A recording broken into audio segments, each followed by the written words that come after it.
morning dear students, welcome to the online classes of Career Academy School Bhilwara. कक्षा 12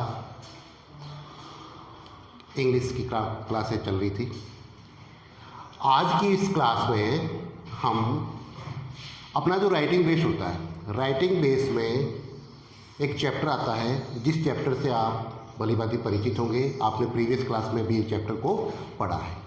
उस chapter का नाम है letter writing. Letter writing, letter writing Hindi करें तो मतलब पत्र लेखन। अब लेटर यहाँ पर दो प्रकार के, there are 2 types of letter in English language. यहाँ पर आपको 2 प्रकार के लेटर पढ़ने हमारे कौन कौन से होते हैं। पहला लेटर होगा आपका फॉर्मल लेटर, फॉर्मल लेटर।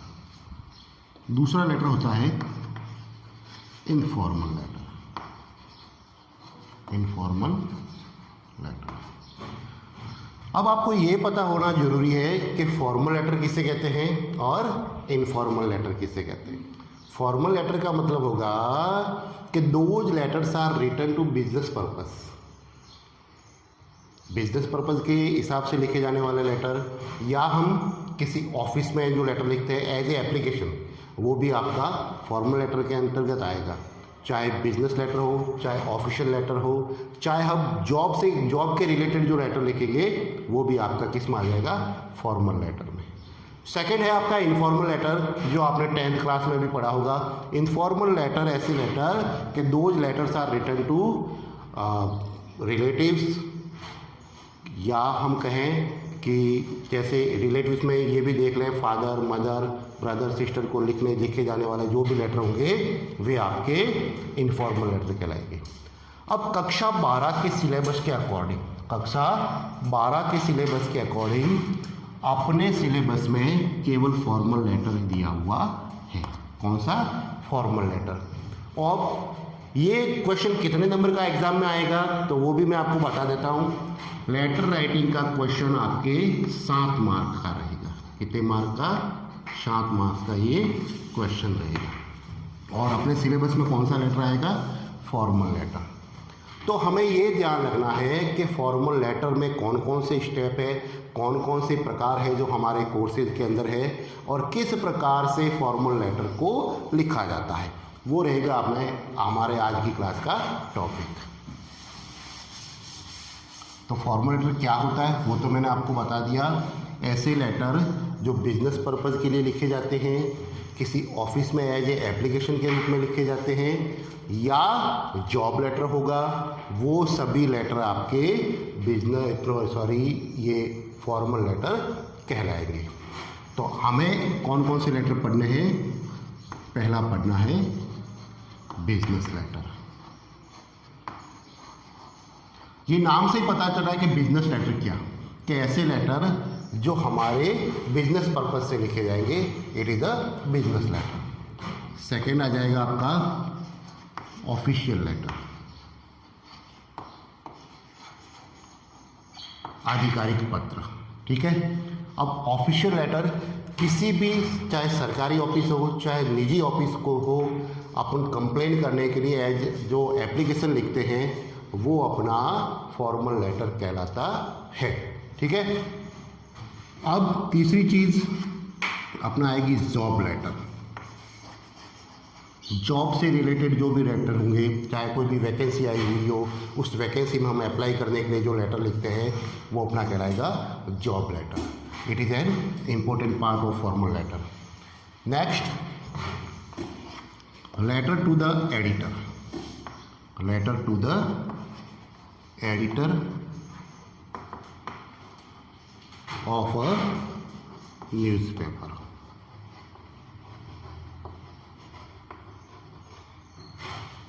किसी भी न्यूज़पेपर के एडिटर को हमें लेटर लिखना, उसके संपादक को लेटर लिखेंगे, वो भी हमारा इसी फॉर्मल लेटर का ही एक पार्ट है और हमारे सिलेबस में दिया गया है। एक चीज़ और बता देता हूँ कि letter to the school authority, school authority को लिखे जाने वाले जो भी पत्र होंगे वो भी किस में आ जाएंगे, फॉर्मल लेटर में। अब स्कूल अथॉरिटी में हम एप्लीकेशन लिखते हैं, चाहे वो टीसी की हो, चाहे हमारे बैड कंडीशन ऑफ क्लासरूम की हो, चाहे फीस माफ़ की हो, ये सब आपने लास्ट क्लासों में एप्लीकेशन के रूप में पढ़ा था। वही एप्लीकेशन हमारे यहाँ किस रूप में आएगी, फॉर्मल लेटर के रूप में। ठीक है, तो ये सभी चीज़ें हमें फॉर्मल लेटर के अंदर पढ़नी है और इनमें से कोई भी एक लेटर आपके एग्ज़ाम में आएगा। ठीक है, और एग्ज़ाम में जो मार्किंग रहेगी वो कितने नंबर की आएगी, 7 नंबर की।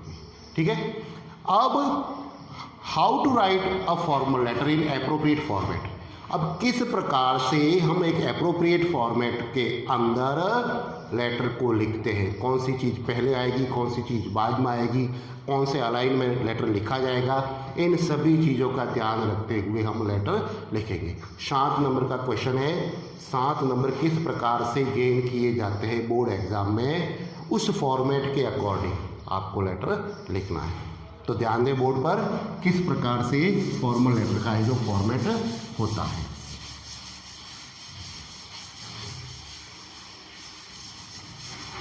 जो फॉर्मेट बताया जा रहा है उसी फॉर्मेट के अंतर्गत आपको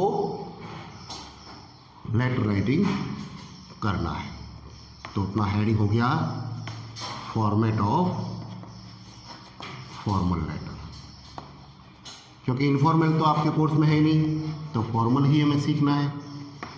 तो देखो फॉर्मल लेटर, बोर्ड एग्जाम में एक चीज़ ध्यान रखनी है कि जब भी आप लेटर का क्वेश्चन सॉल्व करने जाओगे तो सबसे पहले तो न्यू पेज से लेटर की स्टार्टिंग करनी है। चाहे लेटर खत्म दूसरे पेज में हो जाए वो कोई दिक्कत नहीं है, लेकिन जब लेटर का प्रश्न शुरू करोगे तो वह नए पेज से शुरू करना है। इस बात का खास तौर से ध्यान रखना है। अब क्या क्या चीज़ें लिखी जाएंगी फॉर्मेट के अकॉर्डिंग लेटर लिखना है, तो फॉर्मेट में क्या क्या चीज़ें आएगी स्टेप वाइज में बता रहा हूँ। सबसे पहले लिखा जाता है सेंडर्स एड्रेस। सेंडर्स एड्रेस का मतलब होगा भेजने वाले का पता। जो पत्र लिख रहा है वही भेजने वाला होगा, उसका हमें पता लिखना है। अब पता लिखते समय एक बात क्या ध्यान में रखनी है, तो मैं आपको बता देता हूं कि do not mention the name of sender in address जब भी आप लिखने जाओगे तो उसमें आपको सेंडर का नाम मेंशन नहीं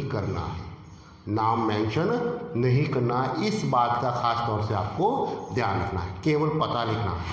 ठीक है, पता लिखने के बाद क्या चीज़ लिखी जाएगी, तो पता लिखने के बाद हमेशा चीज़ लिखी जाएगी वो होगी आपका डेट। लेटर की डेट लगानी है। डेट कौन से फॉर्मेट में लगाओगे, सबसे पहले महीना, फिर डेट और फिर ईयर। इस प्रकार से सपोज में से कोई भी, जैसे मैंने एक तारीख ले दी, जैसे लिखा हमने जून 24,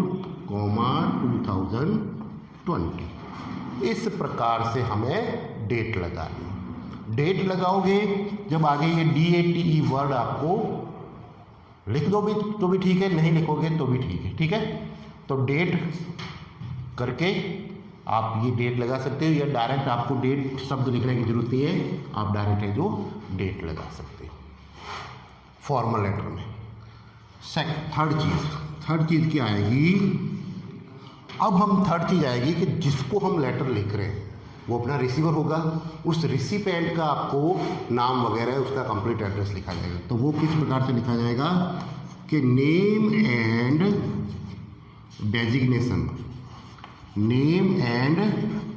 designation of a receiver with complete address, कि जो हमारा पाने वाला है उसका नाम नहीं है तो उसका पदनाम, उसके पूरे पते के साथ हमें लिखना है। जब ये भी चीज़ हो जाएगी, इसके बाद चौथा पॉइंट आ जाएगा अपना सब्जेक्ट। अब ये चीज़ हमेशा ध्यान रखना कि जब हम फॉर्मल लेटर बनाते हैं तो सब्जेक्ट लिखा जाएगा, क्योंकि फॉर्मल लेटर को हमें एज ए एप्लीकेशन के रूप में लिखना है, और जब इनफॉर्मल जाएंगे तो इनफॉर्मल में ये चीज़ है जो हट जाएगी। तो सब्जेक्ट आपको जिस विषय पर आप ये लेटर लिख रहे हो वो आपको सब्जेक्ट लिखना है। अब सब्जेक्ट में ध्यान रखने वाली बात क्या है कि सब्जेक्ट तो सभी लिखते हैं लेटर के अंदर, आपको इस में क्या चीज़ ध्यान रखनी है। माना कि हम जब सब्जेक्ट लिखने जा रहे हैं और सब्जेक्ट हमारे एक लाइन में नहीं आ रहा है, सब्जेक्ट हमारी एक लाइन में नहीं आ रहा, और यहाँ पर हमने जैसे शब्द लिखा सब्जेक्ट, यहाँ पर हमने शब्द लिखा सब्जेक्ट, डैश किया और सब्जेक्ट लिखना हमने शुरू किया। सब्जेक्ट हमारी एक लाइन में नहीं आ रहा है, सेकंड लाइन का हमें यूज करना है, तो सेकंड लाइन हम वहीं से शुरू करेंगे जहाँ से हमने फर्स्ट लाइन शुरू की थी। ठीक है, सब्जेक्ट की आगे से शुरू नहीं करना, जहाँ से फर्स्ट लाइन हमने शुरू की वहीं से आपको सेकंड लाइन भी स्टार्ट करनी, इस बात का खास तौर से ध्यान रखना है। अब जब सब्जेक्ट भी हो जाता है फॉर्मल लेटर में, सब्जेक्ट के बाद चीज़ आ जाएगी अपना सैल्यूटेशन। क्या लिखा जाएगा? सैल्यूटेशन। सैल्यूटेशन को हम हिंदी में कहेंगे संबोधन। अब संबोधन दो प्रकार से होगा, सर या मैडम। ठीक है, सर है तो सर, मैडम है तो मैडम। अब जब सैल्यूटेशन करोगे तो सर या मैडम के बाद आपको कॉमा नहीं लगाना, इस बात का भी खास तौर से ध्यान रखना। फिफ्थ सैल्यूटेशन हो गया। नंबर 6 पर आ जाएगा आपका कम्युनिकेशन, जिसे हम कहते हैं कंटेंट ऑफ लेटर। लेटर का सबसे मोस्ट पार्ट कम्युनिकेशन आपको लिखना है। अब समझने की कोशिश करें कम्युनिकेशन कैसे लिखें। कई बार क्या होता है कि जब हम कम्युनिकेशन लिखने जाते हैं तो कम्युनिकेशन के बड़ा होने के कारण हम उसको पैराग्राफ में बांटते हैं। तो लेटर राइटिंग में ध्यान रखने वाली बात क्या है कि माना कि हमने कम्युनिकेशन को 3 पैराग्राफ में लिखा, हमने कम्युनिकेशन को 3 पैराग्राफ में लिख दिया, तो पैराग्राफ को बिल्डअप किस प्रकार से करें, पैराग्राफ की रचना कैसे करें। तो समझना, अगर पहले पैराग्राफ में आपने अगर 5 लाइन्स लिखी है, पहले पैराग्राफ में 5 लाइन्स लिखी है, तो जब आप सेकंड पैराग्राफ बनाने जाओगे तो सेकंड पैराग्राफ पहले पैराग्राफ की अपेक्षा छोटा होना चाहिए। इस बात का खास तौर से ध्यान रखना। पहला पैराग्राफ बड़ा, सेकंड उससे छोटा हो जाएगा, और थर्ड अगर बना रहे हो तो वो सेकंड से छोटा हो जाएगा। इस बात का खास तौर से ध्यान रखें। ठीक है, अवरोही क्रम में आपको पैराग्राफ बनाना। कम्युनिकेशन कंप्लीट हो जाने के बाद फिर आपको इस प्रकार से 7 नंबर पर लिखना है thanking you. Thanking you, thanking you में ध्यान रखना, थैंकिंग का टी बड़ा करना है और वाई छोटा करना है। फिर इसके बाद आ जाएगा आपका yours faithfully. Yours faithfully formal letter में, चाहे वो ऑफिशियल लेटर लिख रहे हो चाहे बिजनेस लेटर लिख रहे हो, उन दोनों में आपको क्या लिखना है? Yours faithfully. चाहे वो स्कूल से लेटर लिख रहा है, अगर स्टूडेंट लिख रहा है तो फिर वो फेथफुली की जगह ओबीडियंटली आ जाएगा, और अगर बिजनेस लेटर है तो फेथफुली ही रहेगा, और अगर लेटर टू द एडिटर है तो यहाँ पर फेथफुली चेंज हो जाएगा, फेथफुली की जगह यहाँ पर लिखा जाएगा ट्रूली। इस चीज़ का ध्यान रखें। ठीक है, और नंबर 9 पर अपना नाम आ जाएगा, और नाम नहीं है तो डेजिग्नेशन आ जाएगा। तो ये एक अप्रोप्रिएट फॉर्मेट है। अब इस फॉर्मेट में एक चीज़ और बताऊं कि खास तौर से ऑफिशियल लेटर और बिजनेस लेटर में, बिजनेस लेटर और ऑफिशियल लेटर में एक चीज़ हम और जोड़ सकते हैं। वो चीज़ क्या है कि जब हमारा कम्युनिकेशन कंप्लीट हो जाता है, जब हमारा कम्युनिकेशन कंप्लीट हो जाता है तो आपने कई बार किसी भी एप्लीकेशन में देखा होगा इस शब्द को संलग्न, इस शब्द को आपने एप्लीकेशन में नोट किया होगा। तो माने एप्लीकेशन के साथ अगर हम कोई भी चीज़ जोड़ते हैं, जैसे बिजनेस लेटर में कोई हमने बिल जोड़ दिया, जैसे ऑफिशियल लेटर में जैसे हमने इलेक्ट्रिक बोर्ड में गए, हमारे कोई बोर्ड बिजली के बिल में कोई प्रॉब्लम आ रही है तो हमने उसके पीछे एप्लीकेशन के पीछे बिजली का बिल लगा दिया। ठीक है, तो ऐसी चीज़ें जो एप्लीकेशन के साथ जोड़ी जाती है, ठीक है, वो कहलाता है अपना एनक्लोजर। वो क्या कहलाएगा? एनक्लोजर, अटैच जो हम साथ में करते हैं। तो ये भी पॉइंट आप बिजनेस लेटर और ऑफिशियल लेटर में जोड़ सकते हो एंड क्लोज करके, एंड क्लोज करके, या एंड क्लोज नहीं लिखो तो अटैच करके आप जोड़ सकते हो। ये कहाँ लिखा जाएगा? तो ये अगर आप जोड़ना चाहो तो इसको कम्युनिकेशन के बाद में जोड़ना है। कहाँ जोड़ना है? कम्युनिकेशन के बाद में, ठीक है। तो ये बिजनेस लेटर में भी जुड़ सकता है और ऑफिशियल लेटर में भी जुड़ता है। माना जिस एप्लीकेशन के अंदर या जिस फॉर्मल लेटर में आप जिसको लिख रहे हो, चाहे वो कंप्लेंट के रूप में है, चाहे रिक्वेस्ट के रूप में है, और अगर आप कुछ साथ में जोड़ना चाह रहे हो तो उसको आप एंड क्लोजर करके कम्युनिकेशन के बाद है जो जोड़ दोगे। तो फॉर्मेट को एक बार वापस रिवाइज करें। फॉर्मेट फॉर्मल लेटर का क्या रहेगा? सबसे पहले आ जाएगा सेंडर्स एड्रेस। सेंडर्स एड्रेस में आपको क्या करना है? सेंडर का नाम मेंशन नहीं करना है, ठीक है। सेकंड चीज, अब मैं यहाँ पर एक चीज़ और बता रहा हूँ। यहाँ पर मैं ये निशान कर रहा हूँ, ठीक है, तीर का। इसका मतलब जब सेंडर्स एड्रेस आपका कंप्लीट हो जाए उसके बाद आपको एक लाइन का गैप देना है, ठीक है। एक लाइन ब्रेक करनी है। इस चीज़ का भी ध्यान रखना कि जहाँ पर आपको गैप देना वो मैं बता रहा हूँ। सेंडर्स एड्रेस हो गया। सेंडर्स एड्रेस में सेंडर का नाम नहीं लिखना है और आपको एड्रेस कंप्लीट हो जाने के बाद गैप देना है। कई बार क्या होता है कि हम जो क्वेश्चन आते हैं बोर्ड एग्जाम में, उसमें सेंडर का नाम तो दिया हुआ होता है लेकिन सेंडर का एड्रेस दिया हुआ नहीं होता है। तो ऐसी सिचुएशन में आपको क्या करना है? तो ऐसी सिचुएशन में आपको ध्यान रखना है कि उस जगह आप कोई भी एड्रेस है जो मेंशन कर सकते हो, चाहे अपने घर का भी आप एड्रेस है जो मेंशन कर सकते हो। हमें यहाँ पर एक एड्रेस शो करना है, हमें यहाँ पर एड्रेस शो करना हो। लेटर में अगर लेटर के क्वेश्चन में एड्रेस नहीं है तो उस स्थिति में आप कोई भी एड्रेस है जो बना सकते हो, ठीक है। Is it clear? Next, sender's address हो गया। उसके बाद आपको एक लाइन छोड़नी, फिर डेट अप्रोप्रिएट फॉर्मेट में लिखने के बाद वापस आपको एक लाइन ब्रेक करनी है, ठीक है।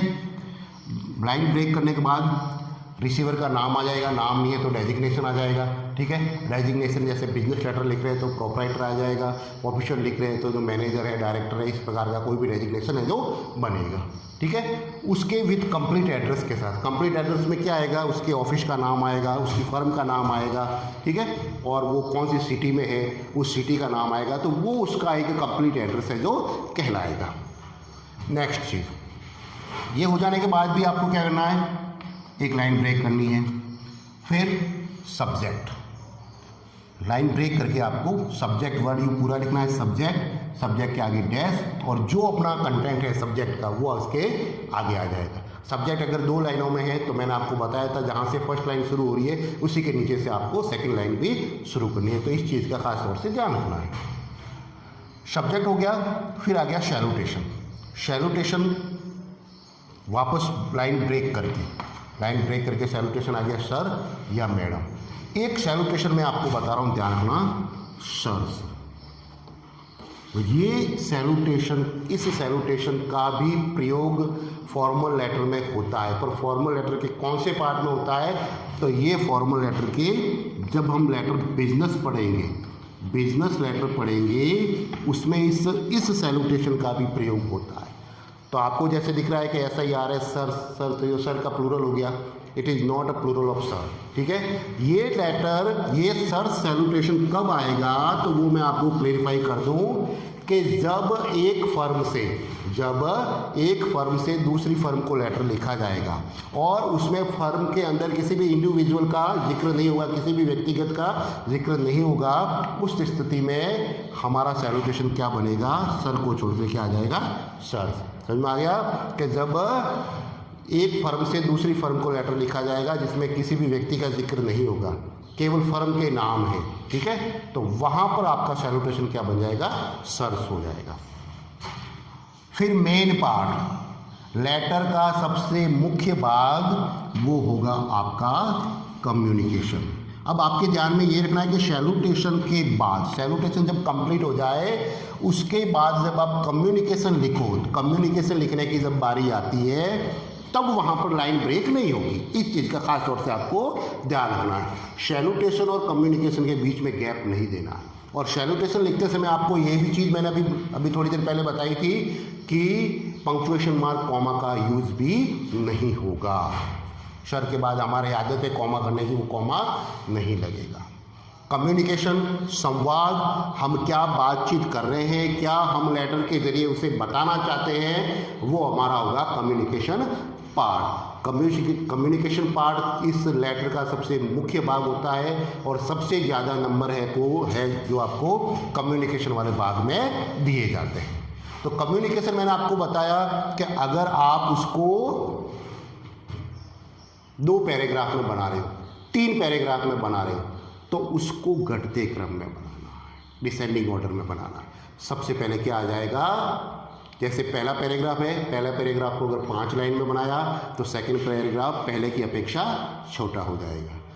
तीसरा बना रहे हो तो तीसरा दूसरे की अपेक्षा छोटा हो जाएगा। इस प्रकार से पैराग्राफ को सेट करना है, ठीक है। अब कम्युनिकेशन वाला भाग भी अपने कंप्लीट हो गया, मेन पार्ट आपका कंप्लीट हो गया। फिर वापस आप क्या दोगे, लाइन ब्रेक। आपको क्या देनी है, लाइन ब्रेक करनी है। लाइन ब्रेक करने के बाद अगर एनक्लोजर है, अगर अपने पास एनक्लोजर है तो एनक्लोजर वाला लाइन डालनी है कि एनक्लोज, जैसे बिजनेस लेटर में आपको उदाहरण दूं, जैसे आपने लिखा एनक्लोज डैश किया, उसके आगे लिखा बिल नंबर, जो भी आपके बिल नंबर है वो बिल नंबर आप अगर उस लेटर के साथ अटैच करना चाहते हो तो उसको आप अटैच कर सकते हो, ठीक है। तो वो कम्युनिकेशन के बाद लिखा जाएगा। फिर लेटर समाप्ति की ओर जाएगा तो आपको लिखना है थैंकिंग यू।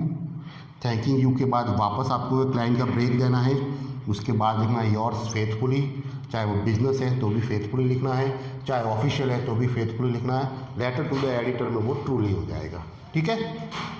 योर्स फेथफुली के बाद वापस आपको जगह नहीं छोड़नी, लाइन ब्रेक नहीं करनी है। अपना नाम है तो नाम लिखना है, डेजिग्नेशन है तो डेजिग्नेशन लिखना है, ठीक है। तो इस प्रकार से ये रहेगा आपका फॉर्मल लेटर का फॉर्मेट। अब ये फॉर्मल लेटर के फॉर्मेट के अकॉर्डिंग किस प्रकार से बिजनेस लेटर के क्वेश्चन आते हैं, किस प्रकार से ऑफिशियल लेटर के क्वेश्चन आते हैं, वो रहेगा हमारे नेक्स्ट क्लास का टॉपिक। 7 नंबर का क्वेश्चन है हमारे बोर्ड एग्ज़ाम में, ये बहुत इम्पोर्टेंट क्वेश्चन रहेगा क्योंकि इसकी नंबरिंग भी क्या है, 7 है, ठीक है। तो 7 नंबर प्राप्त करने के लिए आपको इस प्रकार से फॉर्मल लेटर लिखना है। कल की क्लास में हम इससे रिलेटेड कुछ एग्जाम्पल देखेंगे जिससे आपको अच्छी तरीके से समझ में आ जाएगा कि किस प्रकार से लेटर लिखे जाएंगे, ठीक है। डियर स्टूडेंट्स, जिन विद्यार्थियों ने अभी तक कैरियर एकेडमी स्कूल बीनमाल के यूट्यूब चैनल को सब्सक्राइब नहीं किया है, वे आज ही चैनल को सब्सक्राइब करें। सभी विषयों की क्लासें कंटिन्यू लग रही है। हम घर बैठे, हमारी स्टडीज़ ख़राब ना हो इसलिए हम यूट्यूब चैनल के माध्यम से अपनी सब्जेक्ट वाइज जो भी वीडियो आ रहे हैं उनको देख सकें। इसके लिए एक छोटा सा काम यही करना है, यूट्यूब में जाकर आपको कैरियर एकेडमी स्कूल बीनमाल नामक चैनल को सर्च करना है, उसको सब्सक्राइब करना है, बेल आइकॉन को दबाना है जिससे आने वाली सभी नोटिफिकेशन हमें प्राप्त हो सके समय पर। इसी के साथ आज की क्लास यही समाप्त की जाती है। कल की क्लास में वही इससे आगे किस प्रकार से क्वेश्चन बनेंगे वो देखेंगे। Thank you.